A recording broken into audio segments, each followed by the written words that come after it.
그리스도 군사의 자세 겸손에 관하여 62번째 시간입니다. 23년 3월 3일 이 목사님, 교단의 여자 목사님이신데 목사님과 교회에 주시는 주님의 말씀이 있으면 말씀해달라고 기도 요청을 하셨음. 그 당시에는 좀 신뢰하는 게 있었던 거죠. 지금은 뜻을 알려주지 않을 것이다. 자기의 입속을 먼저 차리는 자다. 이런 말씀을 하시면은 전달하는 사람 입장에서는 굉장히 당혹스럽죠. 그런데 주님께서 이렇게 적나라하게 그 부족함, 연약함 또는 주님 앞에 부끄러움을 지적하는 것이 받을 수만 있다면 차라리 유익한 거죠. 자기의 이익을 추구하는 자라는 거예요. 그 마음을 먼저 내려놓아라. 내 앞에 먼저 무릎 꿇어라. 뭐 다 좋은 말씀이죠. 그것이 겸손이니라. 나는 겸손한 자를 사용하며 사랑한다. 너를 위해서가 아닌 나를 위해, 주님을 위해 나의 종으로서 나를 사랑하는 마음으로 내 뜻을 기다리며 알기 원하면 좋겠구나. 너에게 먼저 필요한 것은 이러한 자세라는 거예요. 겸손의 자세. 주님 앞에 자기의 이익을 추구하는 마음을 내려놓고 주님 앞에 주님의 뜻에 순복하려고 하는 자세. 더 말씀해 주시기를 청했더니 다시 말씀하시는데 너는 나를 배워라. 나는 겸손과 온유함이라. 이거는 성경에도 나와 있죠. 나는 온유하고 겸손하다. 너는 나를 찾으며 구하며 내가 만나 주리라. 그것이 먼저니라. 주님을 먼저 찾으래요. 그럼 기도를 안 하는 분이냐?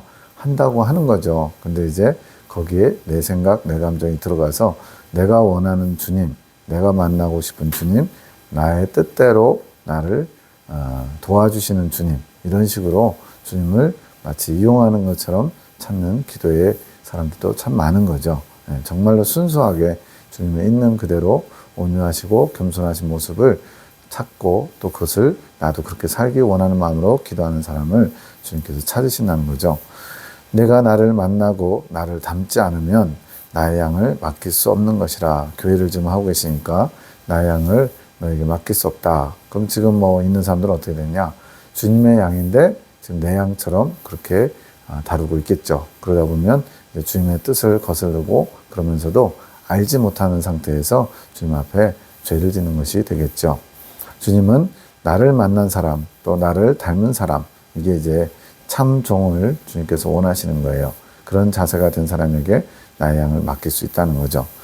너에게 나의 마음이 많이 상해 있구나. 표현이 좀 그렇지만 내 마음이 너 때문에 많이 상했다. 이 얘기를 하신 거예요. 왜 상했을까요? 주님을 이용하는 자, 또 주님의 이름으로 자기 속을 차리는 그런 모습 때문에 그렇습니다. 한마디로 삭구먹자의 전형적인 모습이라는 거죠. 내가 많이 아프구나. 주님의 마음이 아프대요. 내가 내 마음을 보기 원한다. 알기 원한다. 너의 뜻이 아닌 나의 뜻을, 나의 마음을 내가 진심으로 내 앞에 나오기를 내가 기다리겠노라. 이거 있는 그대로 다 전달되는지는 모르겠지만 아무튼 이렇게 받으면은 참 전달하기가 민망하고 좀 어려워요. 그렇지만 주님의 뜻이라면 그대로 순종하는 것이 맞죠. 김지사님, 봉십사님, 날마다 마음을 새롭게 내가 주는 모든 것을 겸손히 받아라. 그것이 먼저다. 내가 주는 모든 것, 내 입맛에 맞다고 받아들이고 맞지 않다고 내뱉고 이런 것이 아니라 달삼스벳, 달면 삼키고 쓰면 뱉고 이런 게 아니라 모든 것을 받을 수 있는 기본적인 자세를 갖추라는 거죠. 그 마음이면 아무것도 너의 마음을 묶지 못한다. 한라산 석축을 축복하소서. 당신의 축복을 받을 수 있는 마음의 터가 되게 하소서. 이건 이제 원장님이 이렇게 기도한 것 같아요. 또 김지사님에게 주님 말씀하십니다. 나에게 나오는 것에 게으르구나. 언제나 나를 바라며 나를 주시해야 되는데 나의 마음을 알고자 하지 않는구나. 예레미야 기도원의 계시의 특징이 뭐냐? 주님을 원하고 주님의 마음을 원하는 자세를 요구하십니다. 그래야만 나 중심에서 주님 중심으로 바뀌어져 가고 주님의 뜻을 받들어 내 뜻을 내려놓을 수 있기 때문에 그렇습니다. 그것이 내면의 정결이고 주님과 연합, 주님과 하나 되기 위해서 필수 불가결한 그런 과정이 주님의 마음을 아는 자. 그래서 이제 고라의 폐역을 지나 아론의 쌍난지팡이를 치게 되면 주님의 마음과 합한 자가 되었다. 물론 그것도 온전히 합한 자는 아니에요. 마음을 이제 좀 아는 자가 되었다는 시작점과 같은 겁니다. 그 이후로 더더욱 주님의 마음을 알고자 애를 써야 돼요. 이 단계에서는 나의 마음을 알고자 애써야 힘써야 될 때다. 아마 김 지사님이 지금 그보다는 더 위쪽으로 올라갔을 텐데 계속 주님께서 나의 마음을 알고자 힘써라. 그러니까 특별히 과정마다 주님께서 요구하시는 것들이 있어요. 기본 바탕은 주님을 알고자 애쓰는 것이 가장 기본 바탕인데 좀 더 어느 기점에서는 더더욱 주님께서 원하시는 게 있어요. 그것을 잘 알아야만 그 과정을 쉽고 행복하게 빨리빨리 지나갈 수 있습니다. 잠시도 나에게 눈을 떼지 않고 나만 바라보며 나와야 된다. 이거 완전 한눈 팔 새가 없는 거죠. 마치 어린아이가 사람들 북적북적한 시장통에 갔을 때 마치 엄마를 놓칠까봐 엄마 치마자락 붙잡고 엄마만을 계속 주시하면서 따라가는 것처럼. 근데 이제 산만한 아이들은 어떻게 돼요? 이것저것 볼 거 보다가 나중에 딱 고개를 들어보니까 엄마가 아닌 다른 아줌마의 옷을 붙잡고 있는 경우도 있을 거예요. 그런 경우처럼 주님을 맞춰서 다른 데 쳐다보는 것을 엄격하게 잘라내야 되는 그런 때가 있는 거죠. 그래야 할 때 나의 능력이 나의 축복이 취해질 수 있는 것이라. 이미 나는 너에게 줄 많은 것을 마음껏 축복하였느니라. 23년 3월 6일 구하라. 이제 이거는 하나의 어떤 우리가 주님을 어떻게 찾아야 되는지에 대해서 영적 성장론과 더불어서 말씀하시는 거예요. 구하라. 뭘 구해야 되냐면 먼저 그의 나라와 그의 의를 구하라. 마태복음 6장 30절인가요? 거기 있는 말씀. 이렇게 주님의 나라와 주님의 의를 구하게 되면 뭘 얻을 수 있냐면 심령 천국을 얻을 수 있어요. 이거는 결과물입니다. 구하고 주시고 찾고 두드리고 이런 모든 과정의 결과가 내 안에 하나님의 나라가 도래하는 거예요. 심령 천국. 그래서 주님의 나라를 먼저 구해야 됩니다. 주님 나라가 내 안에 이루어지기를 구하면 이제 주님께서 그에 대한 응답으로 주시는데 뭘 주시냐면 영적 성장 과정에서 르비딤 무리바 승수 두 번째 한단에 들어가는 관문과 같습니다. 이 르비딤 무리바 승수를 주님께서 허락하시는 거예요. 그래야 그 다음 단계로 나아갈 수 있습니다. 이 르비딤 무리바 승수를 통해 성령의 임재를 맛보는 겁니다. 성령께서 임재하셔서 큰 기쁨을 맛보면서 성령님과 동행하는 게 뭔지를 좀 알게 되죠.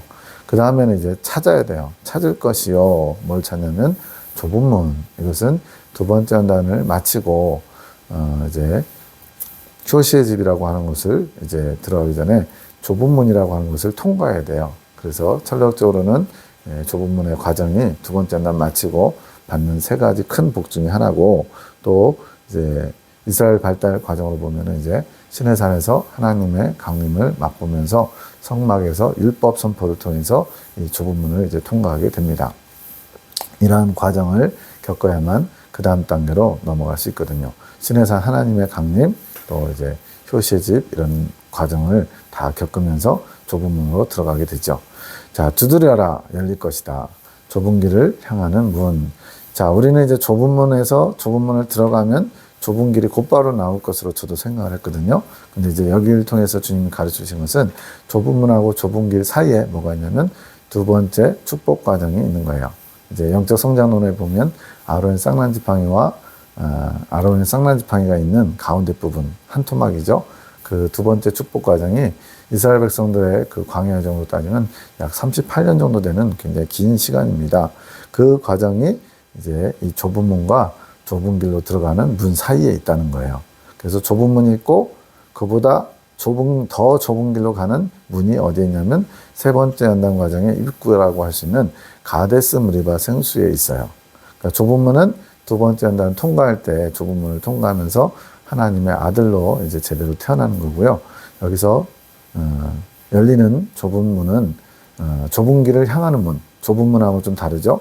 좁은 문은 두 번째 연단 마치고서 두 번째 연단이 끝날 때 좁은 문을 통과하는 거고요. 여기서 좁은 길을 향하는 문은 세 번째 연단의 관문이라고 할 수 있는 가데스 무리바 생수를 마시는 때예요. 이 가데스 무리바 생수를 마시는 게 좁은 길을 향하는 문이 열리는 거예요. 그래야만 세 번째 연단에 들어갈 수 있으니까. 근데 이 좁은 문과 좁은 길을 향하는 문 이 사이에 38년이라고 하는 이스라엘 백성들의 자아가 깨지는 과정이 오래 걸리게 되어 있습니다. 물론 이제 어떻게 하느냐에 따라서 이 과정이 훨씬 단축되고 빨라질 수 있는 거죠. 이 부분은 앞에 영상들 중에 이 부분을 다룬 부분이 있으니까 거기를 참고하시면 되겠습니다. 주님을 더 원하고, 여기서 보면은 주님을 더 원하고, 두 번째 주님을 원하는 마음 하다 보니까 저도 좀 헷갈렸거든요. 근데 여기서 주님을 더 원한다는 것은 두 번째에 있는 주님을 원하는 마음보다 더 원하는 게 아니고요. 기존의 어린아이 신앙처럼 그냥 주님도 찾지만 내 세상적인 만족을 추구하던 사람이 이제는 더 주님을 원하는 쪽으로 방향을 좀 트는 거예요. 간절히 찾는 거죠. 그전에는 주님을 찾는데 응답해 주시면, 나타나 주시면 고맙고 안 나타나 주셔도 그만이었던 사람이 이제는 주님을 절박하게 간절하게 찾는 거, 이게 주님을 더 원하는 자. 그래서 그런 자들을 주님 만나 주신다는 거죠. 그런데 거기서 그치는 것이 아니라 주님을 원하는 마음으로 이제 또 많이 채워져야 돼요. 주님을 원하는 마음의 분량이 채워지면 주님께서 그걸 겸손하다 여기시면서 좁은 문을 발견케 하십니다. 이렇게 두 번째 연단에 들어갈 만한 사람, 이제 성경의 핵심진리에서는 두 부류의 사람으로 말하거든요. 한 부류는 도덕적인 완전을 추구하는 사람, 또 한 부류는 주님을 위해서 죽도록 충성하기를 원하는 사람. 이렇게 도덕적인 완전이나 충성을 둘 다 추구하면 좋죠. 근데 이제 약간 도덕적인 분은 조금 충성 부분에서 약할 수 있고, 또 베드로처럼 충성스러운 분은 도덕적인 부분에서 약할 수 있죠. 근데 어쨌든 둘 중에 하나만이라도 주님을 위한 간절한 마음이 있으면 이 두 번째 연단 과정의 입구인 르비딤 무리바 생수를 마실 수 있는 기회를 얻게 되는데, 이 예레미야 기도를 통해서는 주님을 원하는 마음의 분량이 채워지면 주님께서 그것을 겸손하게 보시고 좁은 문을 열어주신다는 거죠. 그리고는 이제 세 번째 연단은 또 다르겠죠. 그보다 훨씬 더 좁아지겠죠. 여기는 주님만을 원하는 마음, 주님을 원하는 마음에 주님에 대한 마음이 많이 있지만, 근데 그러면서도 살짝살짝 세상 것이 섞여 있다면 이제 주님만을 원하는 마음, 주님만을 위해서 살고 싶은 마음으로 완전히 채워지면, 이거는 이제 주님께서 보시는 분량이니까 우리가 의식하는 또 혼의 영역에서 인지하는 것과는 좀 다를 수 있어요. 주님께서 영의 상태를 통해 주님만을 원하는 마음으로 가득 차게 되면 그 마음을 통해 좁은 길을 향하는 문, 즉 가데스 무리바 생수를 마실 수 있도록 길을 허락하신다는 거예요. 이거는 이제 경험적으로 이렇게 정리가 된 겁니다. 주님을 예전보다 더 원하는 마음이 있을 때 예수님이 이끌어 주시는데, 주님을 원하는 마음이 분량이 채워지면 두 번째 연단에 들어가는 르비딤 무리바 생수를 통해서 이제 좁은 문, 두 번째 연단을 마치고 하나님의 아들로 태어날 수 있는 그런 길이 열리고요. 그보다 더 주님만을 원하는 마음으로 가득 채워지면 이제 세 번째 연단 과정의 관문인 가데스 무리바를 마실 수 있는 길이 열린다는 거예요. 23년 3월 20일 이제 기존의 나사렛 성전 산에 올라가서 좀 작은 그런 기도처 같은 곳에서 이제 기도 모임, 나눔 모임을, 예배를 가지다가 이제 주님께서 허락하셔서 이제 C교회와 분리된 상태에서 23년 3월부터 이제 예레미야 기도원에서 이제 한 달간 기도하라고 주님께서 명하셨어요. 한 달 동안에 오후 3시에 원장님이 기도하라고, 하나님이 어떻게 보면 이제 하나님이 사역의 털을 이제 주님의 중심으로 이제 어떻게 보면 털을 더 아름답게 닦는 거죠. 그래서 한 달 동안 3시에 기도를 하게 됩니다. 첫날이에요. 너는 약하지 않다. 내가 너를 지명하여 불렀노라. 내가 너와 함께하며 이끌어 갈 것이다. 너는 나의 사랑하는 겸손의 딸이니라. 내가 사랑하노라. 내가 너를 붙드노라. 내가 가리라. 너의 손을 붙들고 내 일을 행하러 내가 나아가노라. 주님의 음성 들으면 대부분 다 이렇게 하니까 이런 것들을 그냥 식상하게 여기는 사람도 있을 것 같아요. 왜냐하면 기도원이나 이런 데서 기도하다 은혜 받으면 주님이 다 사랑하는데, 주님이 다 동행하신데 이렇게 받을 수 있거든요. 그런데 정말로 예수님이 나에게 이런 고백 또는 나에게 이런 말씀 하신다고 진심으로 받아들이면 감격하지 않을 수가 없죠. 주님이 나를 사랑하시고 내가 붙들어주고 내가 너와 함께하리라 말씀하시는데, 그래서 그러한 어떻게 보면 감격을 잃어버린 것들을 회복해야 됩니다. 그러면서 주님에 대해서 설레는 마음, 주님을 간절히 원하는 마음으로 새로워져야만 주님께서 우리와 동행하실 수 있어요. 너는 나만 바라보면 된다. 아무것도 두려워하지 말고 염려하지 말아라. 이제 어떻게 보면 이제 새로운 길이에요. 그동안 이제 주님께서 훈련하셨는데, 군사학교 1, 2기, 하늘군대와 사랑의 사도도 훈련하셨는데, 이제 교회에서 큰 어려움을 겪게 되고, 거기서 분리돼서 나와서 새로운 터전 위에 주님께서 사역을 시작하시니까 원장님 입장에서는 굉장히 부담을 많이 갖는 거죠. 그래서 두려워하지도 염려하지도 말라고 하는 거예요. 내가 일러줄 것이다. 세세히 조목조목 갈 길을 해야 될 일들을. 그러니 그냥 나만 바라보면 된다. 나만 의지하면 된다. 나를 의지하는 자가 큰 자니라. 이거는 우리에게도 다 해당하는 말입니다. 우리가 주님과 동행하기를 원하는 사람이, 원치 않는 사람이 어디 있겠어요. 다 원하는데 정작 주님과 동행하는 것을 어떻게 해야 되는지, 또 어떻게 하는 것이 주님과 동행하길 원하는지도 잘 모르는 사람들이 많은 거죠. 주님만 바라보고 주님만 의지하고, 그런데 주님을 의지하는 자가 큰 자, 주님께서 크게 보신다는 거죠. 그러니까 얼마나 쉬워요. 우리가 어떤 능력을 갖춰서 스스로 뭔가 노력해서 성취해야 된다면 정말 힘들죠. 사람마다 다 그 재능이나 능력이 다르니까. 그런데 나를 의지하는 것이 가장 큰 힘이고, 또 그것을 주님이 큰 자라고 보신다고 했으니까 주님을 의지하는 것 자체가 어려운 건 없잖아요. 주님을 간절히 찾고 주님만 바라봅니다. 저는 주님밖에 믿을 사람 없어요. 주님만이 나의 전부입니다. 막 그렇게 매달리다시피 사람은 귀찮아할 수 있어요. 저도 누군가가 의지하면은 인정받은 것 같아서 좋은데 자꾸 계속 하루에도 12번씩 전화해가지고 뭘 도와달라 해결해달라 누르면 점점 멀어질 것 같아요. 근데 우리 주님은 그러지 않으세요. 안 찾아서 문제지 간절히 찾는다고 주님이 귀찮아하시지 않는다는 거죠. 그래서 나의 큰 뜻을 너희를 통해 이룰 수 있는 것이다. 내가 할 수 있기에. 하시는 건 주님이 하시고요. 우리는 주님이 하실 수 있도록 그 자리를 만들어 드리는 거예요. 그게 뭐냐면 주님께서 뜻을 나타내시면 그 뜻에 내 기도를 통해서 화답을 하면 주님께서 그 화답을 받으시고 일하시는 거죠. 실제로 구약의 선지자들이 주님의 일을 할 때 그들 스스로가 능력을 가진 건 아니잖아요. 주님께서 모든 것을 하실 수 있는데 선지자를 통해서 선포하시고, 또 선지자들의 말 한마디가 땅에 떨어지지 않고 다 응답되는 것은 다 주님의 능력으로 된 겁니다. 오늘날도 마찬가지예요. 즐거울 것이다. 쉬울 것이다. 네가 지금 두려워하고 걱정하는데 걱정하지 마. 나만 의지하고 나만 바라보면 너는 즐겁게 신나게 또 쉽게 내게 준 사명을 감당할 수 있어 라고 하시는 거예요. 너의 가는 길에 큰 기쁨이 있을 것이다. 늘 기억할 것은 나를 믿고 강하고 담대하여라. 강하고 담대히 나아갈 때 모든 길이 열릴 것이다. 너는 길을 여는 자다. 길을 여는 자, 길잡이라고도 하셨거든요. 하나님이 어떻게 보면 이 마지막 때 가장 행복하고 쉽게 주님께 나아가는 길을 열어주고 계신 거예요. 다른 표현으로는 개척자와 같은 겁니다. 그러니까 어떤 예전 중세시대 대항해 시대라는 게 있었는데 한 번도 가보지 않은 백길을 연다는 것은 얼마나 위험하고 두려운 일이에요. 그렇지만 그거에 성공하면은 엄청난 부와 명예를 얻을 수 있는 길이 열리죠.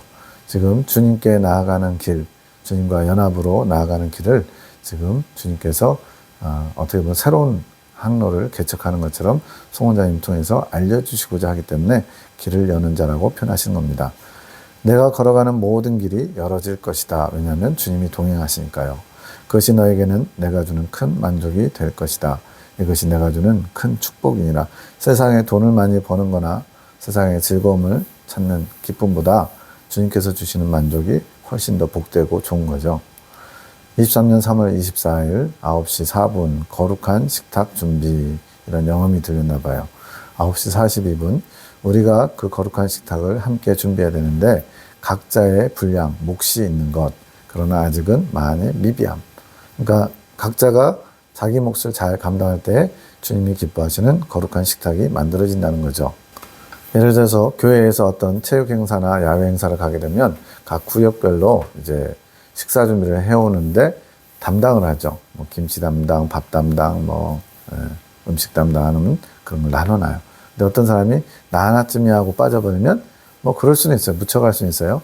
그러나 풍성하게 되는 데는 많은 지장을 줄 겁니다. 이것처럼 주님의 거룩한 식탁, 주님의 말씀의 양식을 풍성하게 준비해야 되는데 각자의 몫을 다 하지 못하면 그것이 미비하다는 거예요. 아직은 준비가 많이 안 됐다는 거죠. 그러면 식탁이 풍성하지 않음.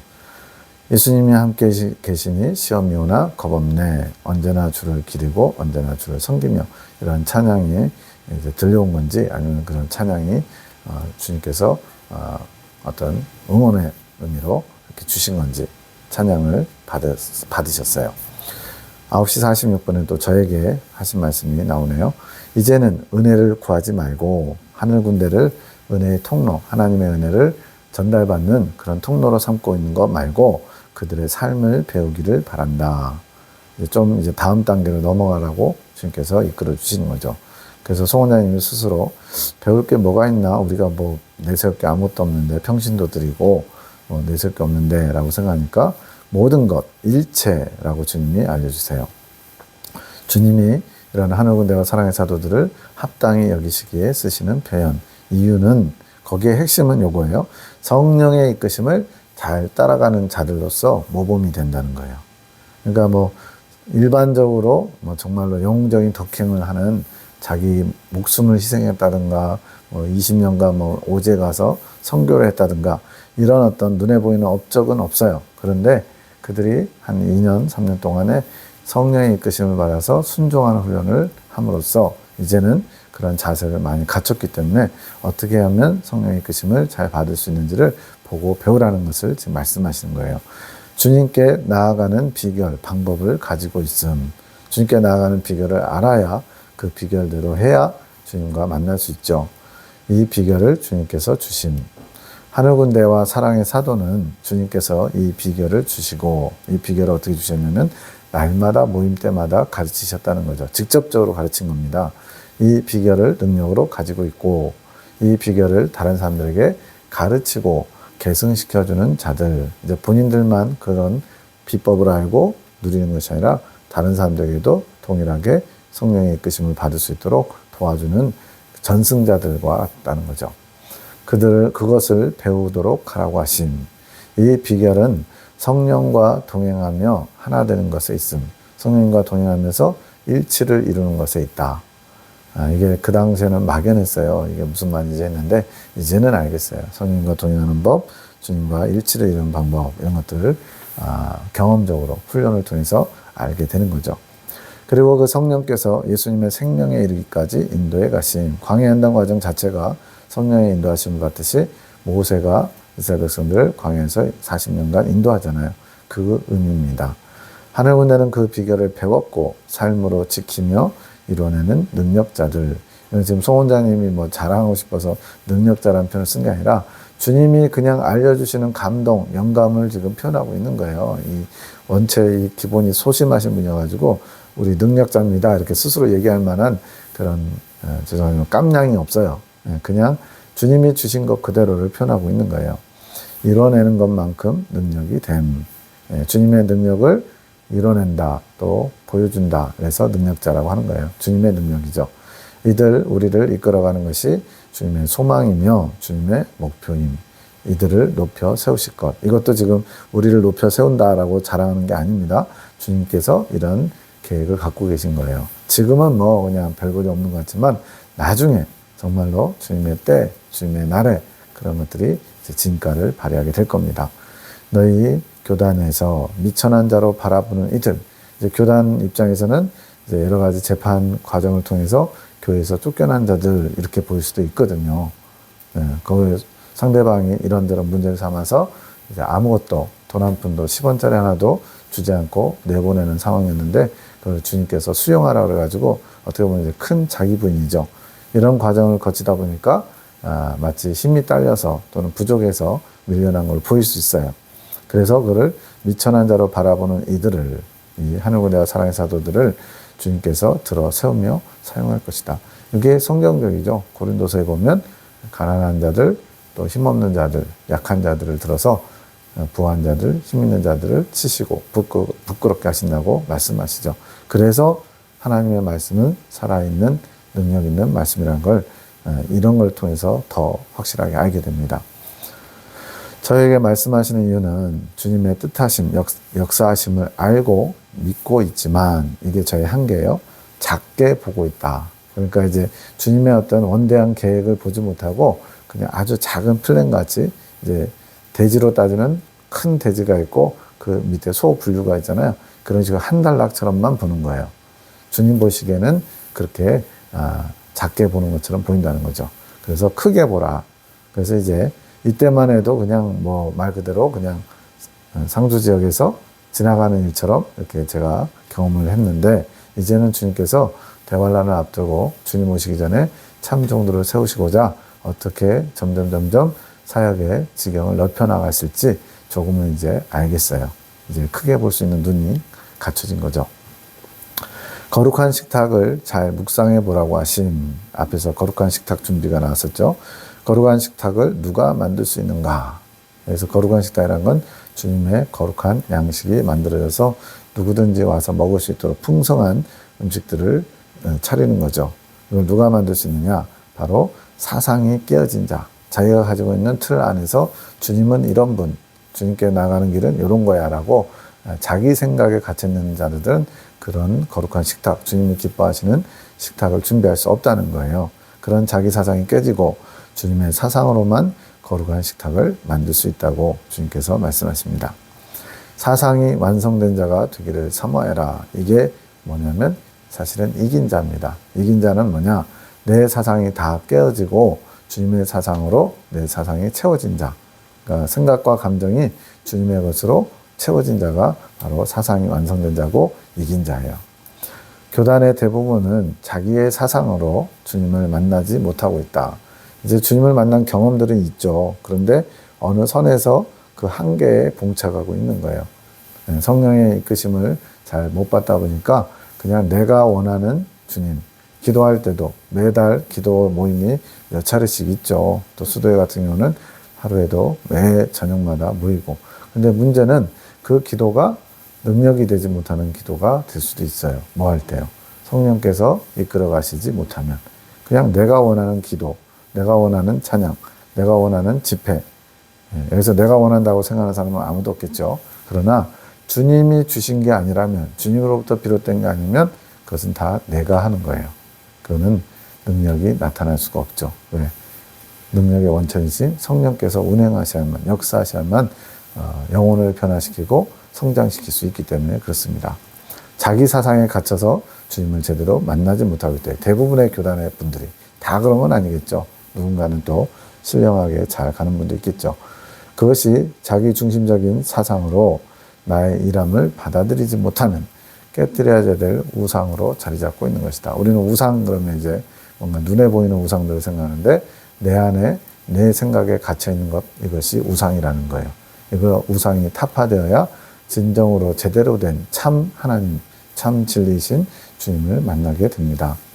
교단 안에 바리새파적 사상을 많이 가지고 있다. 그래서 바리새파적이라는 것은 눈에 보이는 것 가지고 그것이 전부인 양 따라가는 걸 말하는 거죠.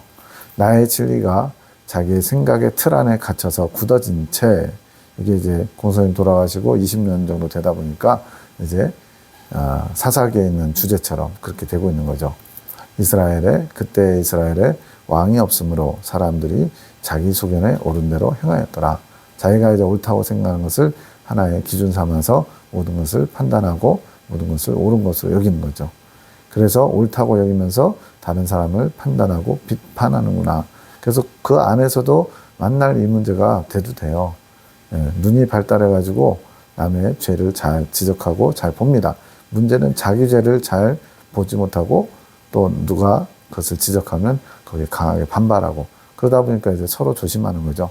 눈치만 봐가면서 내가 가진 그 기준, 잣대를 가지고 다른 사람을 몰래 뒤에서 비판하는 것, 이런 것들을 성행하고 있는 거죠. 그것이 겸손하게 나에게 나오지 못하도록 하고 있는 것이다. 김목사, 너는 너의 옳음을 주장하지 말고 날마다 내 앞에 나오너라. 이 말씀들 얼마나 감사한 말씀인지, 저도 어느 정도는, 저는 자존감이 높지 않은 사람이에요. 그렇지만 기본적으로 남들 정도는 그냥 도덕적으로 또 선하게 살라고 또 주님을 놓치지 않으려고 했다라는 기본 옳음이 있었던 거죠. 근데 이제 그런 것조차도 다 내려놓고 언제나 저는 주님 앞에 부끄러운 자입니다. 부족한 자입니다. 주님께서 알려주셔야만 저는 바로 설 수 있습니다. 이렇게 주님 앞에 나오라는 거죠. 주님 기준에 오늘은 옳았으나 다음 날은 먹지 못하게 되는 만나가 되는 것이 있다는 것을 알아야 한다. 즉 주님의 말씀도 양식도 어제는 양식이었어요. 근데 오늘은 어제의 양식이 오늘의 양식은 되지 못하죠. 그게 구약에서 만나를 매일같이 날마다 나와서 하늘에서 내리는 만나를 취하라고 하는 이유가 그거죠. 분명히 어제는 양식이었어요. 근데 오늘은 그 만나가 썩고 냄새나고 벌레가 먹게 돼서 못 먹는 그런 만나가 될 수 있다는 거예요. 그래서 날마다 새롭게 만나 되신 주님을 취하는 거죠. 그런 자세가 필요한 겁니다. 너는 날마다 나에게 와서 양식을 구하여라. 내가 주리라. 내가 눈을 열어 가리라. 내가 기뻐하는 것이 무엇인지 또 내가 버려야 하는 것이 무엇인지 조금씩 배우며 알아가리라. 이때는 뭐가 뭔지 모르고 이렇게 받았는데 어쨌든 지금 돌이켜보면 너무나 감사한 일이에요. 이제는 정리가 되니까 이런 말씀 하나하나가 살아있는 말씀으로 다가옵니다. 늘 나에게 나와 먹일 양식을 구하며 나누어 줘라. 먹일 양식, 즉 주님의 양들을 먹일 수 있는 것. 지금 이렇게 유튜브를 통해서 이 말씀을 공유하고 나누는 것도 먹일 양식과 같은 거죠. 제게 주신 깨달음을 통해서 주님의 뜻을 전달하는 것, 이게 양식을 나눠주는 거죠. 내가 가지고 있는 지식은 영을 소생케 하는 양식이 되지 못함을 늘 기억하여라. 내가 가지고 있는 지식이란 건 뭐냐면 그동안 어쨌든 수십 년간 신앙생활하고 목회하고 또 신학교 교수하고 하면서 가지고 있던 나름대로 괜찮은 지식들이 있거든요. 근데 문제는 거기에 생명력, 능력이 부족하거나 없는 거예요. 왜 그럴까요? 성령께서 역사하시는 날마다 주님이 공급해 주시는 생명의 만나가 아니었기 때문에 그렇습니다. 이걸 또 처음에는 인정하기가 조금 쉽지는 않았겠죠. 그래도 이런 좀 타락한 목회자들, 자기 욕심 부리는 목회자들보다는 괜찮게 설교도 하고 그랬다고 생각했는데 주님께서 영혼을 소생케 하는, 영을 살리는 그런 양식은 되지 못했다고 그러니까 조금은 실망할 수 있죠. 근데 이제는 다 인정합니다. 주님께서 주시는 양식, 주님께서 주시는 깨달음과 영감이 영을 살리며 배부르게 할 수 있습니다. 물론 아예 없는 건 아니었겠죠. 다만 그것이 더 강하게 생명력 있게 다른 영혼을 살리는 데 쓰임받지는 못했던 거죠. 그렇게 목회를 해야 하며 내 양들을 돌봐야 하는 것이라. 여기서도 내 양이라 그랬어요. 주님의 양이에요. 너의 양이 아닌 나의 양이라는 것을 명심하고 내가 주고자 하는 꼴을 먹이고자 힘쓰고 했어야 된다. 주님이 주고자 하는 꼴을 먹이고자 해야 되는데 내가 오늘 이번 주에는 무슨 말씀을 줄까 이러고 있는 거죠. 이번엔 사랑에 관한 주제로 해봐야 되겠다. 이번엔 용서에 관한 걸로 해봐야 되겠다. 이번에는 기도에 대해서 해봐야 되겠다. 이거는 내가 주고자 하는 거거든요. 주님이 주고자 하는 게 아니라 주님께 여쭤봐야죠. 주님, 제가 이번 주에는 어떤 양식을, 주님의 양식을 공급하기 원하십니까? 철저하게 이렇게 물어가면서 해야 되는데 지난날 목회할 때 설교한 거 보면 그냥 제가 이번 주제는 뭘로 하지? 이렇게 묵상이 아닌 생각하다가 이렇게 주제로 삼았던 게 많았던 것 같아요. 그렇게 주님이 주시는 꼴을 먹이고자 힘쓰고 애쓴다는 것은 오직 기도와 말씀으로 가능하다. 살아있는 말씀, 곧 예수 그리스도 나인 것이다. 즉 성도들에게 예수 그리스도 그분을 있는 그대로 전해야 되는데 내가 만난 예수님, 물론 이제 경험적으로도 할 수 있죠. 근데 주체가 내가 돼가지고 내가 경험한 예수님을 전하는 꼴이 돼버리는 거예요.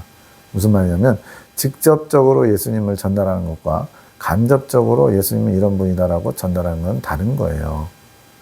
예수님이 나의 입술을 통해 당신을 드러낼 수 있도록 전하는 것 같고 내가 그냥 경험했던, 예를 들어 한 4, 5년 전에 경험했던 예수님을 전하는 것 완전히 다르죠. 오늘 내가 만난 예수님을 전해야만 그것이 생명의 양식이 되는데 나의 자녀들에게 나를 주어라. 나의 살과 피, 이것이 나의 생명이며 너희 영혼을 살리게 하는 것이라.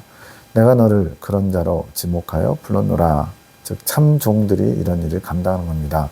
나의 부름에 내가 응답했고 겸손히 나에게 나왔기에 내가 참으로 기쁘며 크게 축복할 것이라. 지금 23년 3월, 4월 이쯤이잖아요. 이때부터 주님이 이제 참종으로 세우시려고 훈련에 들어가십니다. 제가 이제 접한 거는 22년 5월, 6월인데 그리로 한 7, 8개월 정도 주님께서 텀을 두시고 제 기본 자세를 갖추기를 이렇게 간접적으로 많이 나타내셨어요. 뭔지도 모르고 그냥 이렇게 일단 순종하려고 했던 거죠. 그리고 이제 본격적인 훈련은 23년 3월 정도부터 주님께서 이제 고라이펫 과정을 이제 이끄시기 위해서 훈련하시는 거예요. 나 자신을 보게 하는 거죠. 고라이펫의 특징이 뭐냐? 내 모습을 거울에 비춰서 주님 중심적이지 않은 것들을 철저한 나 중심적인 것을 보게 하는 겁니다. 늘 이 자세, 종의 자세, 겸손의 자세로 주님의 뜻을 구하는 자세로 나에게 나올 때 너의 모든 것은 안전하리라. 종의 자세, 겸손한 자세를 잃지 않으면 너는 안전하다. 미혹받을 거 걱정하지 마라. 영적인 길로를 말씀하신 것. 이 길로라는 건 또 이 창조 계시처럼 창조 언어예요. 한자로 길로가 아니고 길로라는 단어를 하나님 쓰셨는데 이거는 안전한 길, 주님께서 이끄시는 길이라는 뜻으로 길로로 표현한 겁니다. 이탈되지 않는다는 거. 그러니까 철로가 이탈되면은 그 기차가 떨어져 나가잖아요. 전철이나.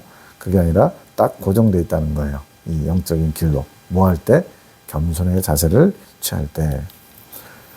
3시 31분 3시 기도에 우리가 가는 길은 실로 고속전철의 길. 아까 영적 길로라고 했죠. 길이 딱 철로가 이미 나 있어요. 주님께서 만들어 놓으신 철로. 타게 되면 안전하고 매우 빠르나 사람들에게는 보이지 않는 길. 뭐 요즘은 열차 탈선도 가끔가다 있어가지고 안전하지 않은 것 같지만 대체적으로는 안전수칙만 잘 지키면은 일반 자동차나 어떤 것보다 기차로 이동하는 것이 훨씬 안전하죠. 이미 길이 정해져 있으니까. 그런데 매우 빨라요. 고속전철이니까. 그런데 사람들에게는 그 길이 보이지 않는 길이래요. 감춰놓으신 길이에요. 믿음으로 보고 믿음으로만 탑승이 가능한 것. 믿음이 아니면 그 길을 볼 수가 없다는 거죠. 믿음으로만 내가 가고 있음을 볼 수 있음. 심지어는 그 고속전철에 타고 있는 사람도 믿음을 갖지 않으면 내가 지금 잘 가고 있나 알 수 없다는 거죠. 모든 자들이 볼 수 없음. 그 철로가 보이지 않기 때문에 이 길은 주님께서 이 땅에 오셔서 2000년 전에 오셔서 친히 내놓으신 길. 예수님이 이 땅에 오셔서 친히 만들어 놓으신 길이래요. 믿음의 사람들이 갈 수 있도록 길을 내셨다는 거죠. 그러니까 진정한 길의 선구자, 길잡이는 예수님이신 거죠. 그 길은 겸손히 구하고 찾을 때 찾아질 수 있음. 우리 하늘군대와 사랑의 사도들도 그 길을 찾았고 지금 가고 있음. 이제 이 고속전철에 주님께로 빨리 높이 성장하는 그 고속전철에 탑승할 수 있도록 여러분 이 말씀을 듣는 분들에게도 지금 말 그대로 길을 보여주고 있는 거예요. 이 말씀들을 통해서. 이거를 겸손히 내게 주신 말씀으로 받는 분들은 그 고속전철에 같이 탑승하겠죠. 근데 뭐가 있어야 된다고요? 믿음으로 보고 믿음으로 탑승할 수 있대요. 더 이끌려 가야 됨. 목적지, 종착점. 예수님의 품이죠. 예수님의 생명의 합일에 이르는 거기를 향해서 꾸준히 멈추지 말고 가야 됨. 말 그대로 이긴 자로 가는 길입니다. 익은 열매가 되는 길인데 행복하고 쉬운 길은 주님과 동행할 때 성령의 이끄심을 받을 때 가능하다는 거예요. 가다가 멈추는 것은 교만. 왜 멈출까요? 뭐 핑계가 있겠죠. 앞에 뭐가 있어서 뭐 지금 그보다 더 급한 일이 있어서 막 이런 식으로 그 잔치를 벌린 주인이 초청을 했더니 소를 키워야 되고 뭐 밭을 사서 밭을 시험해야 되고 결혼한 지 얼마 안 돼서 아내를 기쁘게 해줘야 되고 이러한 핑계대는 사람들은 못 가는 거죠. 다 주님 앞에는 교만한 거예요. 가다가도 멈춘다는 것은 자기만의 어떤 사정이 있는 거예요. 근데 우리는 주님이 가라 하면 가고 멈추라 하면 멈추고 모든 것을 주님을 기준으로 우리가 맞춰줘야 돼요. 그게 나 중심에서 주님 중심으로 바뀌는 거니까. 겸손하게 그분 성령님의 이끄심대로 나아가야 됨. 그러니까 주님이 멈추라면 멈추는 거지만 주님이 멈추라고도 안 했는데 멈추는 것은 교만한 거예요. 그러면 모든 것에 승리할 수 있음. 내 자신의 장벽 또한 스스로 만든 장벽. 이긴 자 내가 어떻게 돼? 나 같은 사람이 어떻게 이긴 자가 돼? 라고 생각하는 것도 장벽이거든요. 그런 것을 뛰어넘을 수 있음. 그래서 일단은 이긴 자들은 특별한 분들 교회 시대 동안에 14만 4천 명밖에 안 되지만 하나님께서 누구든지 침노에 들어오라고 숫자만 정해놨지 누구라고는 지정을 안 하셨단 말이에요. 그게 뭐겠어요?